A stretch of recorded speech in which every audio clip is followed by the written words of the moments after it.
Sekalipun sekam bakar ini mudah sekali larut, ini dapat kita atasi ya dengan cara memahami tentang sekam. Semua orang juga setuju kalau sekam ini dapat dimanfaatkan untuk menyuburkan bagi seluruh tanaman. Tapi saya rasa jangan terburu-buru. Ada baiknya jikalau kita memahami lebih detail manfaat ataupun resiko-resiko yang akan diperoleh kalau asal aja kita menggunakannya. Nanti saya akan berbagi tutorial bagaimana cara menggunakan sekam agar semua tanaman yang kita rawat itu memiliki kesuburan.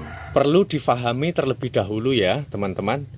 Kalau ada sekam yang masih mentah seperti ini, itu ada baiknya jangan langsung digunakan pada tanaman. Kalau sekamnya itu masih baru digiling ya. Karena saya jamin nanti ketika sudah bertemu dengan air, ya kita menyiraminya nanti dapat menimbulkan faktor penjamuran.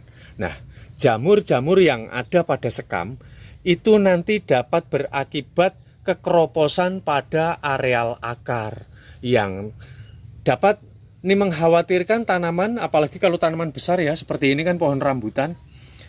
Seperti ini nanti kalau udah besar itu ditakutkan akan mudah sekali untuk tumbang. Selain dari itu, sekam mentah yang masih baru maupun yang sudah lama tanpa adanya satu perebusan ya. Jadi kalau mau menggunakan sekam mentah itu lebih baik direbus terlebih dahulu supaya satu, nanti sel-sel jamur yang akan tumbuh itu mati semua. Yang kedua, hama, biasanya kan sekam itu rentan sekali ya dengan semut-semut. Hama-hama itu beserta telur-telurnya itu mati semua. Itu cara yang tepat penggunaannya kayak gitu. Dan juga perlu difahami beberapa ulasan manfaat sekam mentah. Yang pertama, dapat menahan kegemburan tanah sehingga tanah itu tetap stabil, tidak mudah dengan adanya faktor pemadatan. Nah, memungkinkan kalau tanahnya itu gembur, otomatis pertumbuhan akar itu akan sangat dengan mudah dia berkembang. Sekam juga banyak mengandung organik ya. Bahkan itu air cucian berasnya aja itu mengandung organik di atas 20%. Apalagi sekamnya. Itu multifungsi, segala nutrisi itu sudah komplit berada di dalamnya.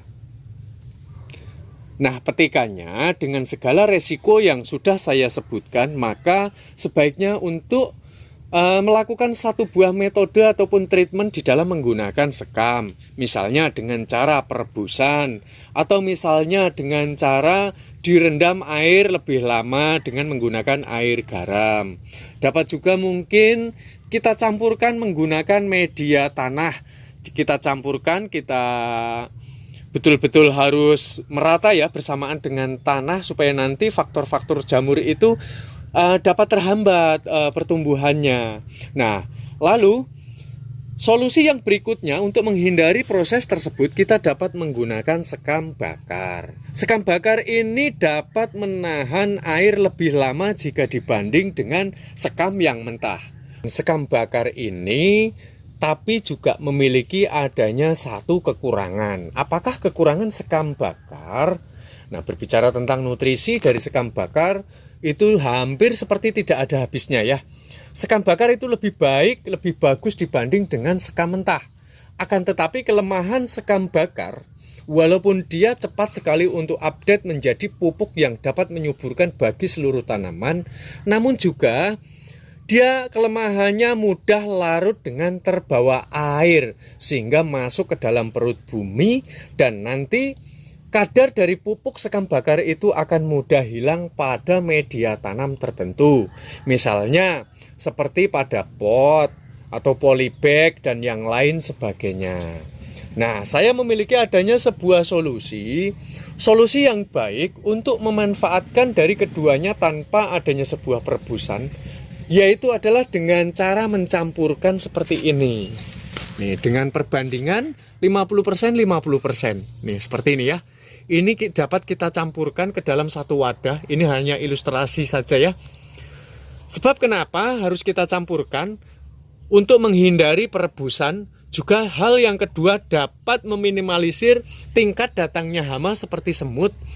Lalu yang paling terpenting adalah dapat membunuh sel-sel jamur yang akan tumbuh pada sekam mentah yang kita gunakan. Nah, itu artinya sekam bakar ini sangat penting sekali jikalau kita mencampurkan dengan sekam mentah. Membahas tentang sekam bakar, sekalipun sekam bakar ini mudah sekali larut, ini dapat kita atasi ya dengan cara mencampurkannya kembali bersamaan dengan tanah. Bersamaan dengan tanah, sekam bakar ini dapat diminimalisir yang akan larut bersamaan dengan air ya.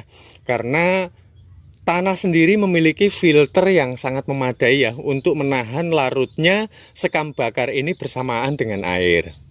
Dan risetnya, saya sudah praktek berkali-kali menggunakan sekam bakar atau sekam mentah itu lebih subur yang sekam bakar. Saya rasa teman-teman itu lebih tahu daripada saya ya. Ini saya juga berani berbicara karena saya sudah mempraktekannya. Tapi harus difahami ya, kalau ini bukan sekam bakar ya, jenisnya ini abu sekam ya. Karena kalau sekam bakar itu dia masih ada bentuk-bentuknya sekamnya yang berwarna kehitaman. Kalau ini abu dari sekam, sebetulnya ya fungsinya ada masing-masing. Kalau masalah saya suruh memilih antara abu sekam ataupun sekam bakar, saya lebih memilih sekam bakar. Karena alasannya dia tidak akan mudah larut bersamaan dengan air. Apalagi kalau sudah dicampurkan dengan media tanah yang kita gunakan. Dan mungkin ada pertanyaan di dalam hati, Bang, lebih baik menggunakan abu sekam ataupun sekam bakar itu yang baru atau yang lama? Jawabnya udah pasti, gunakanlah semua itu yang lama. Jadi yang sekam mentah pun kalau mau menggunakan sekam mentahnya ini yang lama ya.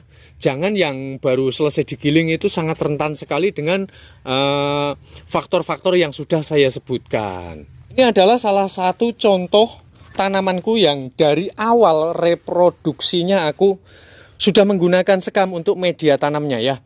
Ini aku menggunakan sekam bakar juga sekam mentah. Sobat dapat lihat tanahnya teksturnya seperti apa dan kesuburannya kalian dapat lihat sendiri ya. Nih, tanahnya itu sebetulnya nggak begitu bagus ya, padahal ini asal-asalan gitu tanahnya.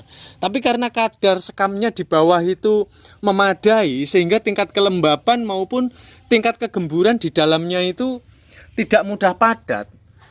Ya kayak gini, akhirnya tanaman ini menjadi sangat subur sekali.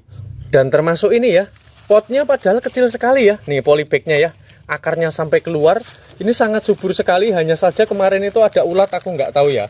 Nih kalian dapat melihat ya, aku pergunakan sekam bakar dan sekam mentah ya. Nih, sekam bakar dicampur dengan sekam mentah itu secara risetnya itu dapat membuat daun ataupun pembungaan itu lebih terlihat lebih cerah. Ini kemarin karena aku taruh di tempat panas ini gosong, karena jenis bunga merak ini, aku nyebutnya bunga merak ya. Ini dia nggak tahan sekali dengan panas. Tapi ya sobat, saya nggak usah berbicara banyak mengenai masalah kandungan nutrisinya, karena saya rasa kalian lebih pintar juga lebih paham daripada saya. Untuk yang mungkin penasaran, silahkan mempraktekkan dari apa yang sudah saya utarakan. Semoga ini semua dapat mengedukasi untuk para sahabat cinta tanaman, dan saya sangat berharap sekali konten saya ini dapat bermanfaat bagi orang lain.